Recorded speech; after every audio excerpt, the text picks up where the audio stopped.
Get ready for the dictation. Start.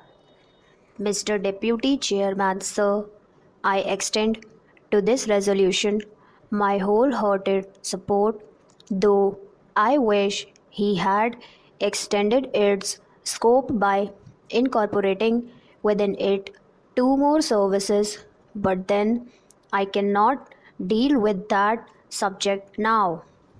You have assured me that the matter will be taken up on a subsequent occasion.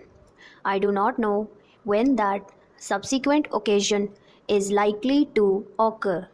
So, I am grateful to the Home Minister for some kind words he has said about me in regard to my interest in this subject. No doubt for long I have been urging the necessity of creating more All India services.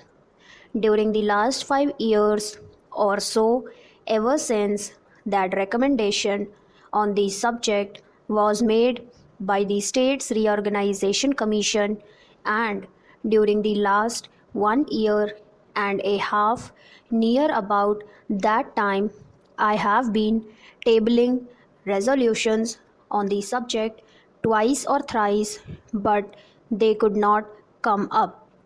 Of course, as they say, there are higher forces that govern the destiny of things, and so far as Parliament is concerned, it is the government and the undisputed sway of the chair that govern the density of resolutions. Obviously, it was so ordained that this resolution should come up only now, and that too as a government sponsored resolution. Even as it is, I welcome it most heartily and feel enthusiastic and even jubilant about it. Sir, I sincerely congratulate the Honorable the Home Minister for the tact, the firmness, the strength, and the determination which he has shown in overcoming all the delicacies and difficulties which I am sure were there in his way. The opposition and unwillingness of the states were there initially, I know. And I also know, sir, that about a year ago, when I tabled a question on this subject, the then Home Minister told us that the government would be only too glad to have more All India services, but then the handicap in their way was that the states were not agreeable to it.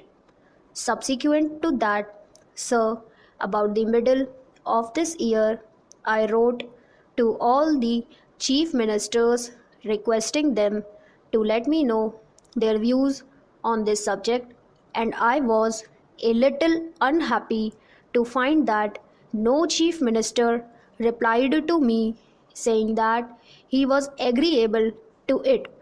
One or two of them especially said that they were against it. So, all these difficulties were there in the way of the Home Minister. But I find that by his sweet persuasion, he has been able to win over all the chief ministers who, in the conference immediately preceding the last one, agreed to it in principle, and in the subsequent conference they agreed to it.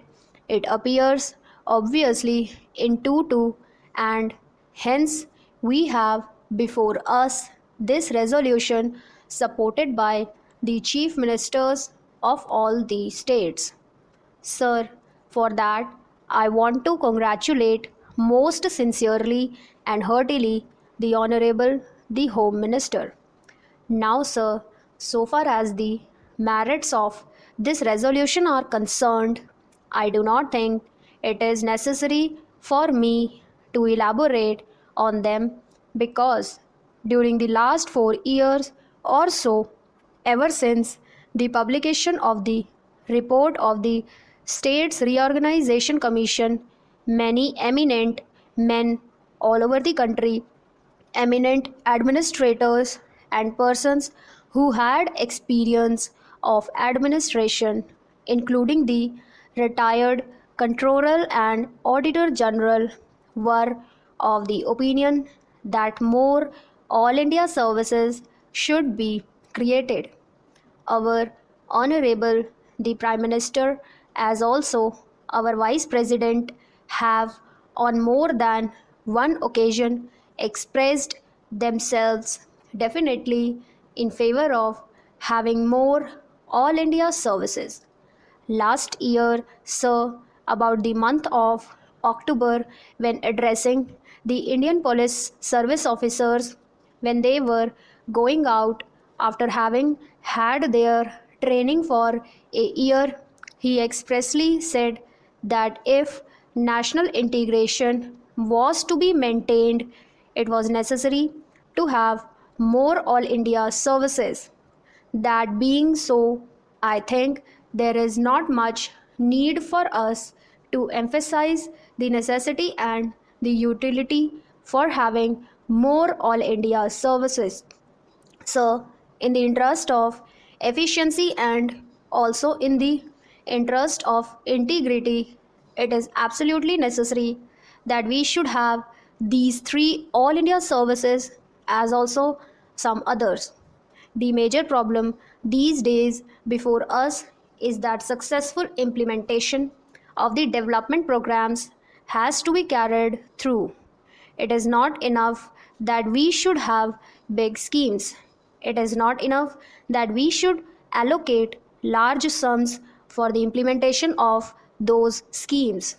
But it is necessary that we should have competent personnel to effectively implement our schemes so that in a short time we may be able to carry forward our country to economic prosperity all round. In the past, during the pre-independence period, we had quite a number of All India services, but then when we framed our constitution, we dispensed with the others, retaining only two. It appears to me that necessity has now arisen for reorganization of the All India services and to have more All India services.